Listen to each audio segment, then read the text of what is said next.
દરેક સંપ્રદાય, એના સંતો મહંતો, એની જે સ્થાપના, એની ભાવનાને જોયા વગર આ જગતની અંદર માઇક ભાવની અંદર આવીને જ્યારે રાગદ્વેષથી પોતાની લીટી મોટા કરવાનો પ્રયત્ન કરે છે, ત્યારે આ બધા પ્રશ્નો ઉપસ્થિત થાય છે.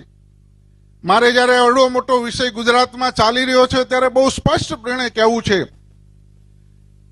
અહીંયા પૂજ્ય વૈષ્ણવાચાર્યજી મહારાજ બેઠા છે, એમની ઉપસ્થિતિની અંદર હું કહી રહ્યો છું કે સ્વામિનારાયણ ભગવાને શિક્ષાપત્રીમાં એવી કોઈ જગ્યાએ ક્યાંય આજ્ઞા આપી નથી. સ્વામિનારાયણ ભગવાનની શિક્ષાપત્રીમાં જે આજ દિવસ સુધી કોઈ ભૂલ કાઢી શક્યો નથી. આ સંપ્રદાયની અંદર ક્રાંતિ લાવશે, સનાતન ધર્મની અંદર પણ ક્રાંતિની લહેર જો કોઈ ફેરાવશે તો એ નામ નૃગેન્દ્ર પ્રસાદજી મહારાજનું હશે, એમાં કોઈ શંકાને સ્થાન નથી.